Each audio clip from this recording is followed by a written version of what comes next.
Welcome to the Built By podcast. My name is Joe Spearden. I am joined today by Josh Zieglowsky. The Built By podcast is to get to talk with really cool people that have built really cool stuff and hear some of the secrets and the tips and tricks of that experience for them. Josh has been a friend of mine for a while now, and really the epitome of the type of person that I want to talk to on this podcast. Josh has built multiple companies, a real estate portfolio, and a lot of other cool stuff. Most recently, he came out with a book called Take Your Shot.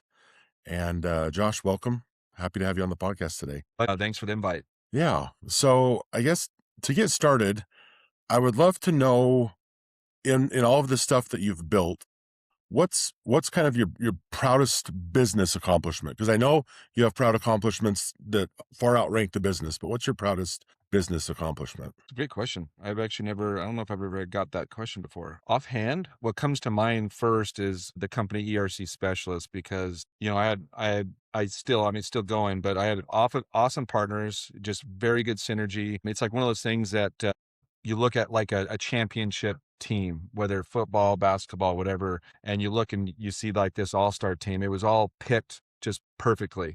There's, I could pat myself on the back. There's a couple partners within the partnership that came from my relationships, then disseminate that to our ERC team of, at one time 280 people. And now it's down to about 40 or 50. Great people. It was fun to kind of go for that. There was a good sprint for about 2 years with it. Now the same 40, 50 people has been around for, 3-4 years. So I communicate with them quite often. And I would say it's probably my biggest business accomplishment. Yeah, beautiful. What brought ERC Specialists about? What is that?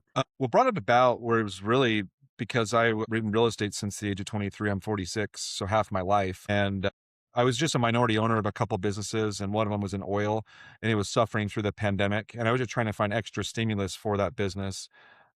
Fast forward to, I went to my CPA, which is Robert Kiyosaki CPA. They said, no, it's a payroll credit. Went to my payroll company, ADP, and they said, sorry, we don't amend your taxes. We just do active returns, quarterly returns. Talked to a third-party service. I talked to a couple third-party services, and they couldn't help me. They could help me, but I just was like, maybe I could just do this on myself. And I just recently read the book Who Not How, and which is kind of my business Bible. Like even right here, I had this gift, of the Who Not How of our Yeah. company that someone gave to me, my partner gave to me, and as a gift. And it was something that we promoted hard within our company. And so with that, I was just like, hey, I just need to have other partners, managers, executives that could do things that is those who's that they're better at that than, and I could just concentrate on what I'm good at. And so that's kind of coming back full circle, even with that question of business accomplishments. It's because I read that book. It just changed my whole mindset. Yeah, I love that. That's awesome.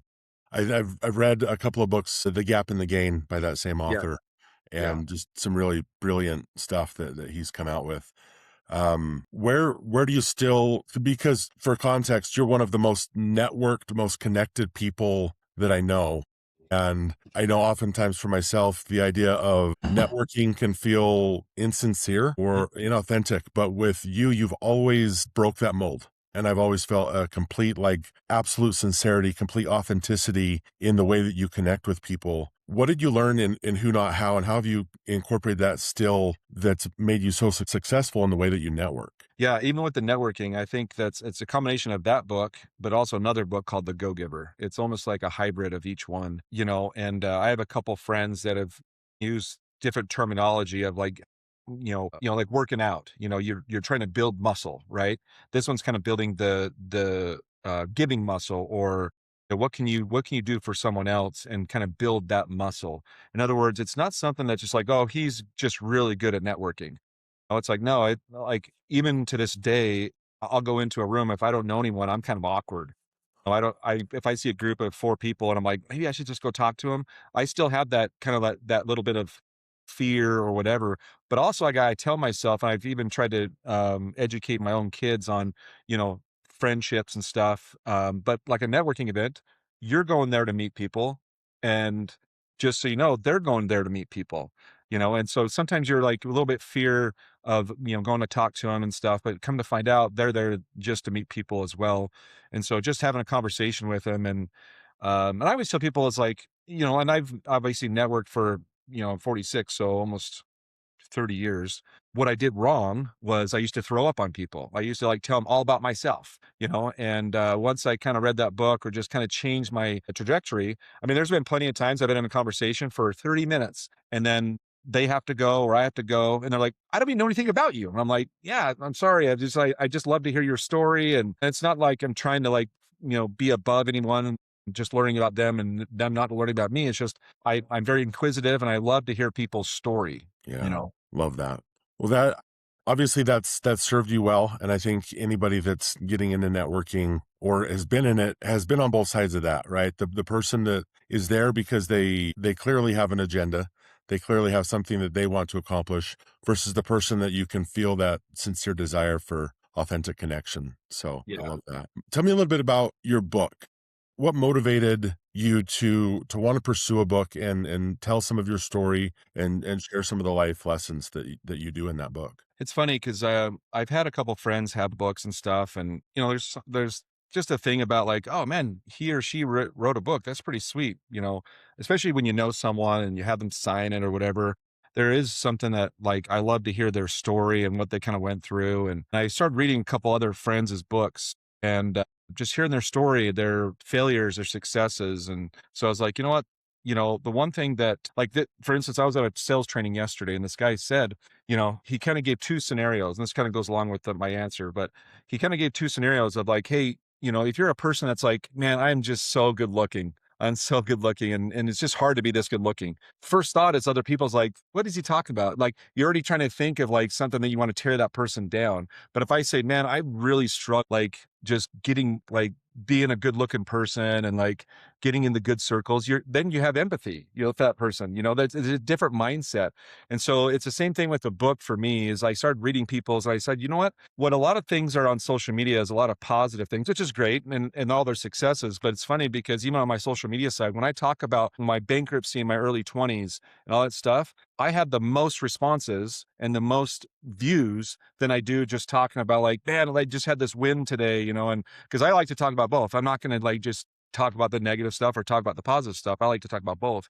But it is funny that that kind of happens. And so I decided to, I'm going to write a book about things that I've had failures at and things that, how would I overcome that, of, the glass half full, mentality. And so, the biggest things, the successes I've had is because I've had awesome failures.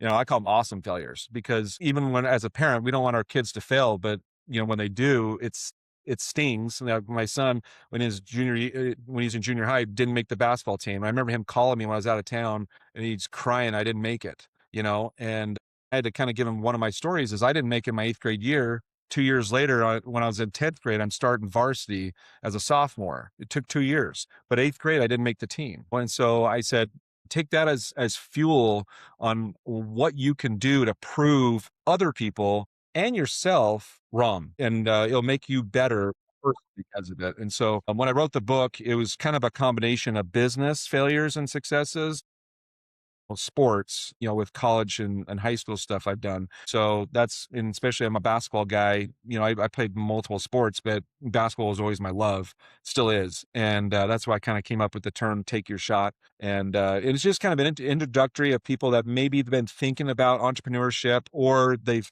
even failed at entrepreneurship. And it's funny because I'm kind of having the most feedback from the age of 16 to 25 of people of like, yeah, I've been trying to do this and that. And then I get people probably, it's funny because I don't get a lot of 30-year-olds that give me a lot of feedback. It's the 40, 50-year-olds. And then the 16 to 25s that are giving me the biggest feedback. And so, yeah, I'm even almost finished with my second book.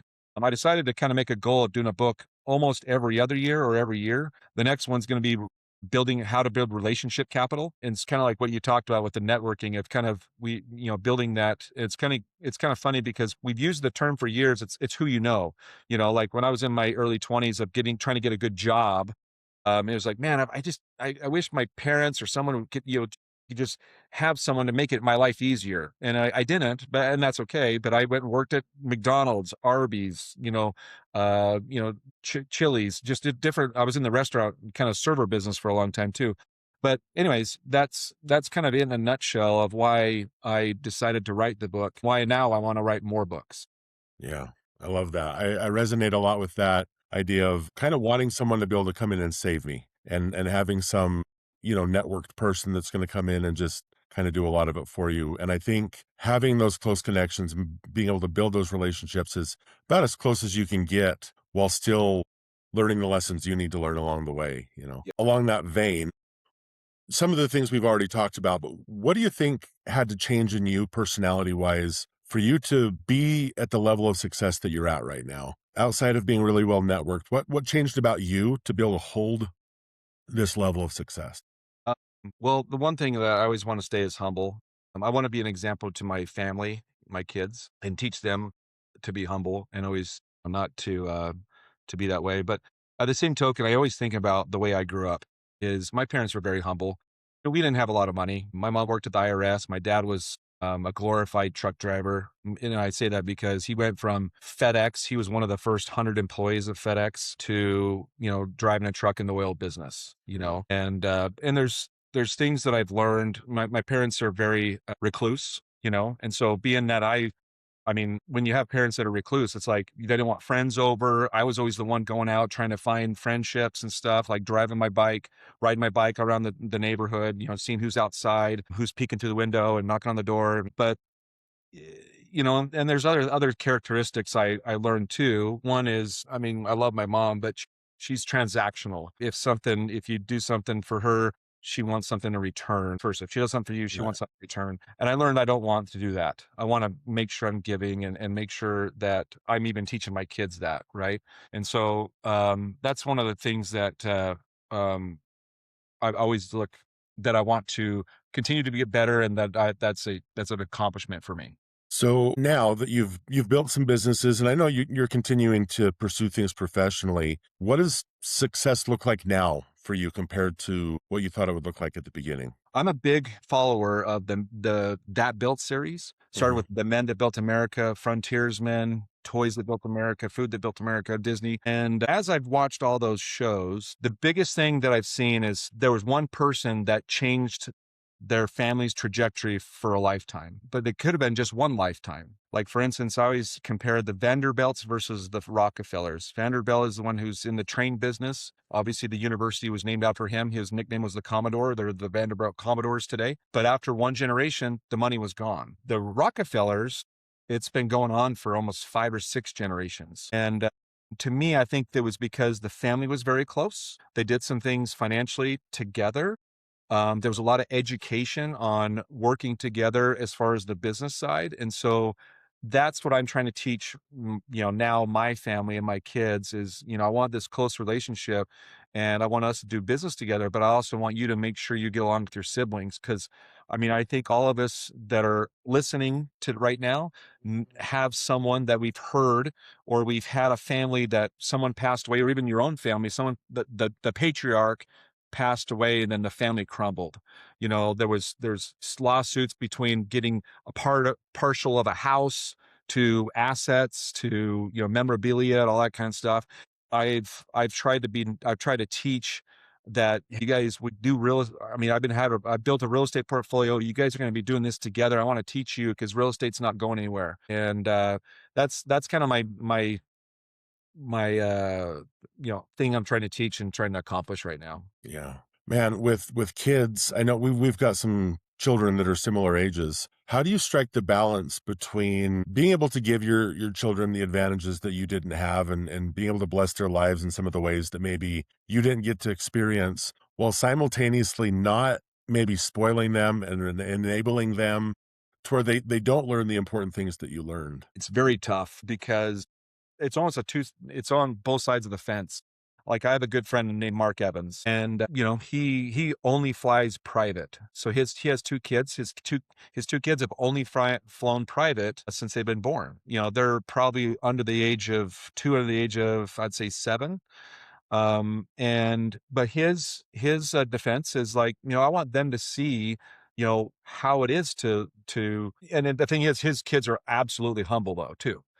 So he's teaching them that. He's teaching them all about, I mean, if you ask his son, which is Mark Jr., what's ROI? This kid knows what ROI is. He's teaching them all the business side. So, but he also wants to show them the good life, But here's the thing, that's the good life for him. He likes the nice cars, the nice watches, the nice houses. Other people, the good life is something different to them.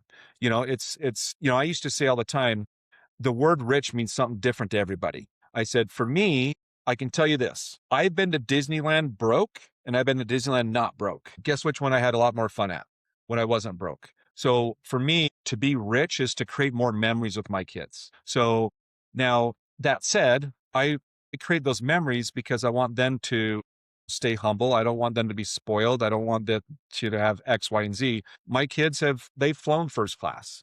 I didn't fly first class until my 30s, and it was parts of me that, because I heard like Kevin O'Leary, he said my first 10 years when I had kids, they sat in the back and me and my wife sat in the first class.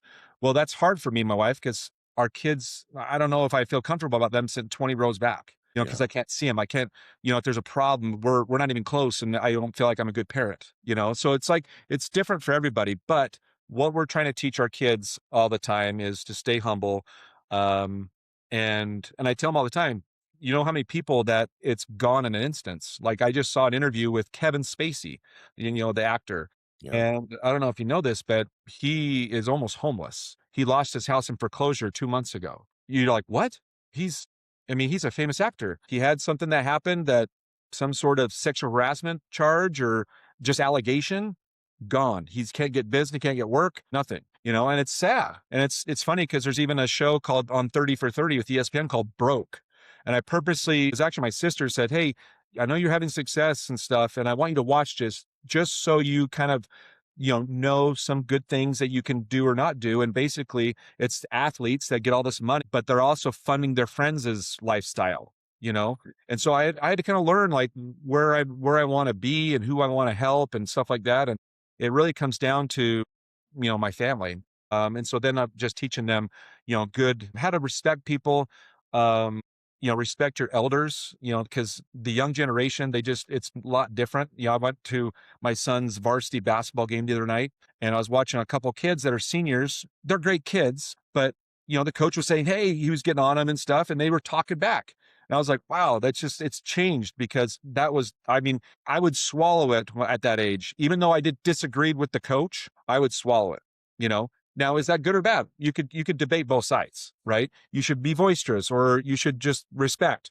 Now, is it being boisterous, not respect? No, so it's kind of both sides. So it's like, what is that respect? And so, come back to the original question is, just teaching them to stay humble and at the same token, we do want to provide them what we've been working hard as a good lifestyle, but we also want to show them like, hey, that's our lifestyle. Your lifestyle might be different, but we want you to experience what we're going to experience during this time. But at the same token, we want you to not act like, brats or spoiled. Right. Man, you're right. It is a hard balance to strike, I think, for every parent. And I think generationally, generations that maybe didn't have as much, we tend to overcompensate the other direction, and then it just swings back and forth. So hopefully we, as fathers and parents, get to support our children in being better than we are. The thing is too, is it's hard for people, but obviously to each their own. I think that's kind of the best way to put it, right? Because like my wife, she said the other day, I had this book signing and stuff, as you know, or book launch. And I had a hater. And this is a guy that I helped make really good money in real estate and stuff. And we'd go down and see his family in St. George almost every time we go down there. Last time I saw him, I talked about ERC back in 2022, and I get a random text, and I was on a flight, and he goes, man, I'm seeing all your stuff on Facebook. And I'm like, oh, cool. Is it helpful? He goes, he swore, he goes, it's crap. What? Like, it's funny because like coming back to what I was saying is like to each their own. Like, and the thing is it always reminds me, and I had to kind of swallow it a little bit, but I had this image on my desktop, and I've had it for 20 years, and it's Batman, a cartoon Batman, and he's sitting at a bar and he's kind of depressed, and it says, you're always a villain in someone's story. And I always see that because I'm like, you know what, there's going to be someone, that wants to pull you down. But guess what? I have 99 people that want to pull me up and are supportive of me, and then so again, to each their own, whatever you want to parent, you parent that way, and I'm not Yeah. going to judge you. Man, I resonate and I hear you. And I'm actually kind of comforts me to know that you've had some of those experiences because I've experienced some of that even myself to a certain level. And it was really unanticipated. I think some people know that they're getting into industries where they're going to make enemies and piss people off and hurt people's feelings. But that would have never occurred to me with you just because of every interaction I've ever had with you.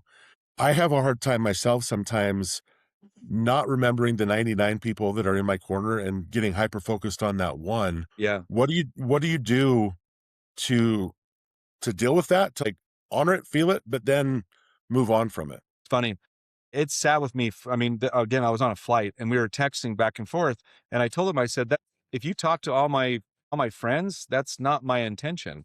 My intention is to give back. I said, was there ever a buy now link? No, I'm not selling anything. I'm just trying to provide value to people and show them the successes and failures. And he goes, well, your friends aren't telling you the truth. So he's like kind of putting that back on there. And I sat there and I'm like, you know what? I gotta just swallow this a little bit. I said, hey man, God bless you and your family. I said, but this isn't something I'm going to continue to, have a conversation with you about. So Yeah. best of luck to you. And he said, God bless you. And that was it. A week later, I think it was a holiday or something, maybe Christmas. And he goes, hey, Merry Christmas, man. I'm like, okay, whatever, it is what it Wow. is.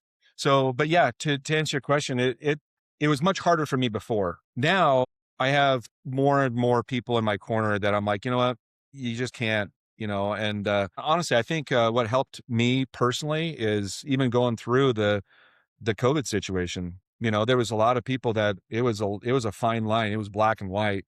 I had people that I just didn't talk to. I didn't argue with. I'm not a person that's going to debate or argue. Mhm. I have my views and I respect other people's views, but I'm not going to talk about each other's views. I don't want to debate. That's just not my personality. However, those people that we just didn't talk. Personally, we talk now. We were friends and stuff, but we also know that there's a kind of a vault that just kind of sits there and like, we don't need to talk about that. But at the same token is there is going to be people out there and I feel bad for him, honestly. But again, I wish the best for him and I'll go my direction. You know what I mean? Yeah. But Yeah. it's tough. It's tough to not be hyper focused on it. Yeah. Yeah, that it really can be. It can be challenging when you've got people that are at least perceived to be in some of those spaces. I guess the flip side of that, I've had the opportunity in the past to meet your wife, and I think you two are ones that I've seen that so much of what you're doing, she's there, and so much of what she's doing, you're there. What role has she played in your success and in your business developments, especially maybe beyond what normal people experience? Because I feel like you guys are especially dedicated to doing some of those things together. We are. It's interesting because, for someone that's going to be by your side when have successes and failures shows that it's a true marriage, friendship, love, all the above, right? Mm. And she's just great. She's awesome. I mean, granted, there's a lot of times that it's almost the marriage of like, hey, about the business side is, just show me the baby. You just keep the labor pains to yourself. So I just kind of bring out the baby. Sometimes that gets brought up on someone else bringing something up, and she goes, "Hey, how come you didn't tell me about that?" I said, "I thought you just wanted to have me show you the baby, not the labor pains." And then someone else brings the labor pains to her, And so it was advice from actually Tony Robbins. We were one on one together, and it was a group of us, about 20 people in Arizona last year. I was thinking about because Dean Graciosi, good friend of mine, said, "Hey, think about one question to ask Tony while he's here. He'll be here for about 4 hours just for you guys." And it went around the room. I was like third or fourth on the lineup. And my question and I was thinking about like, what's a good question, And the question is like, you're successful, and you're traveling, you're away from your family sometimes, you don't need to do this. Why do you do it? What do you do with your marriage in order to make that happen? Because my wife and I, we've had success this last couple of years where we surpassed our goal of what we wrote down 10 years ago of saying, hey, if we hit this, we're done. You retire, you golf, there's just nothing. But then we surpass that, and I have new relationships. I have a different ambition. I want my kids to be involved now, all these different things. And it wasn't until I was going out of town on a speaking engagement. I told my wife the night before, hey, I'm going to go to XYZ. And she goes, why? We talked about this and we wrote down these goals and we achieved them, and now you're leaving. And I understood what she was saying, and we had to talk a little bit. I said, let's just definitely sit down and talk about this. Well, it happened again about 2 months later. And so my question to Tony was like, what do you do for that? Because I have a huge, like, driven, but at the same token, I want my wife to be supportive.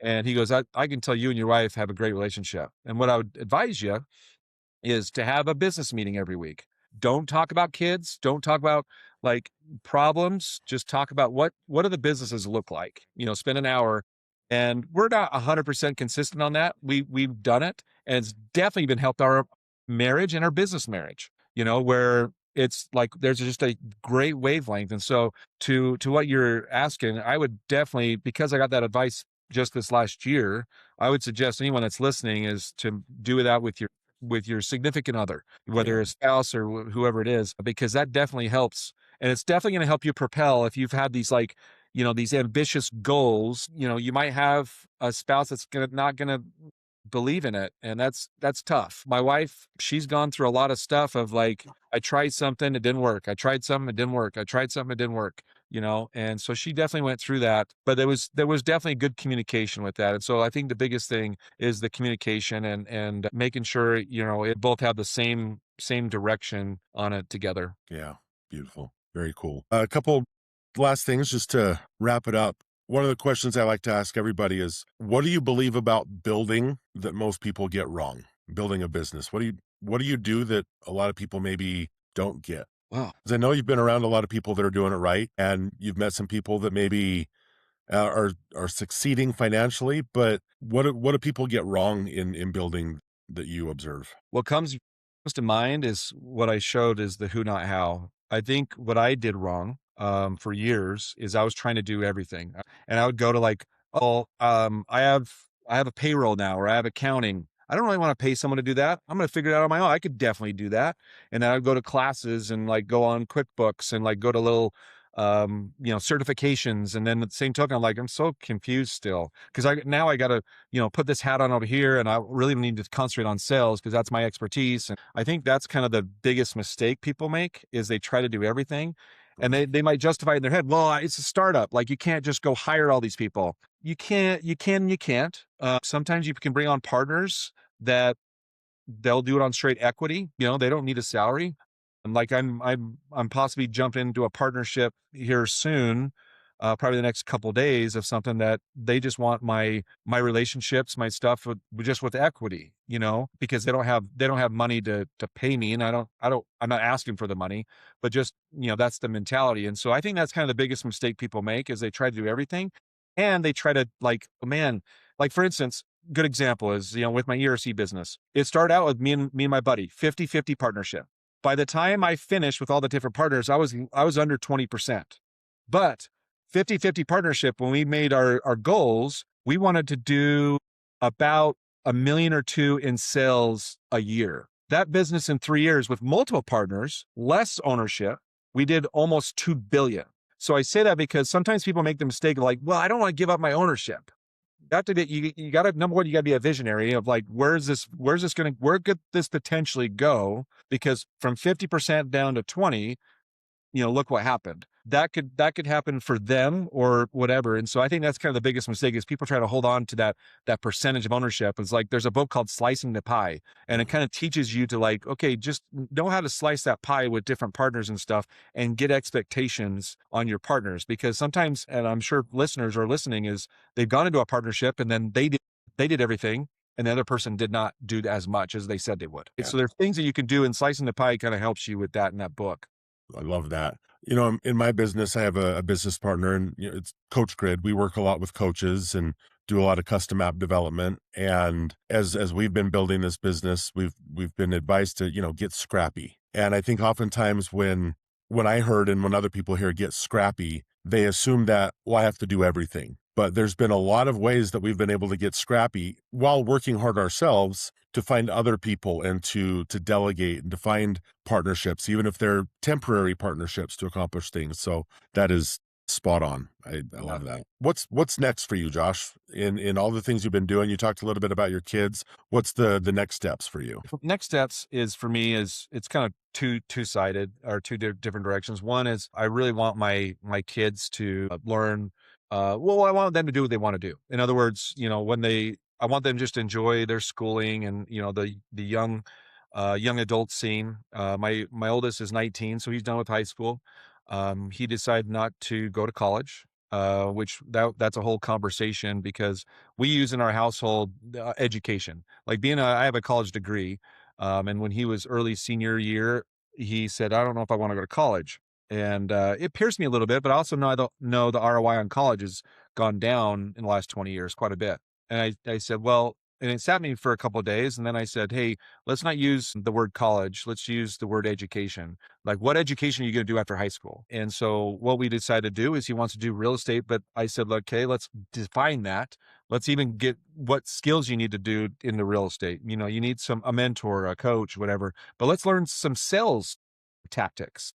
And so I went to a sales training with him the last 2 days I had a guy come in and he had probably a group of 10 to 15 people. And, he kind of teased Gunner a little bit because he goes, hey, a lot of the stuff that you're going to learn here, Gunner, is also stuff on your dating scene, And so little things like that, that's one side. The other side is using my abilities. And so I always tell people is to really think about what your superpower is. I know what my superpower is. I always tell people it's kind of like Ed Milet when he spoke to my ERC group. He said, I only have two skills. I don't remember what they were, but I kind of feel like I have those two skills. Everything else is I'm really good at those two, and then everything else I'm very minimal, and very weak at. The two is relationships and cultivating those, and then what was the other one? Just kind of building relationship capital, just kind of building more relationships. So with that skill is I have like probably 4 or 5 businesses I'm part of that they just know, hey, you just go do that. We'll do all this other stuff. And so we have these separate businesses that we're doing at that. One of them I think is going to be really big. It's a pivot from ERC. It's going to be called Tax IQ, which we're going to help people, whether W-2 or business owners, save money on taxes. I think that's going to be revolutionary because we have an API to the IRS and stuff like that. And so we're going to be launched now in the next 36 days. So that's one of the 4 or 5 things that I got going. The book that comes to mind with what you're talking about for me is The Big Leap, where he talks a lot about your zone of genius. And Yeah. it's been an honor getting to witness you in some of your zones of genius. And it's been an honor having you here today to talk and to share about some of that stuff as well. If someone was interested in your book or kind of finding you online, where could they do those things? Yeah. So I'll give 3 things real quick in case, if someone's just listening in a car or something. One is obviously Amazon. It's Take Your Shot, the Take Your Shot book. I have a website called Meet Josh Z, MEET JoshZ.com. That goes along with everything that I'm kind of following. And then on Instagram, I'm the Josh Z. That's my handle. Wonderful. Okay. Well, Josh Zieglowsky, thank you for being here. Look forward to continuing develop a relationship with you and just see more of what you're going to do in life. Thanks, Joe. I appreciate you, man. Thank you.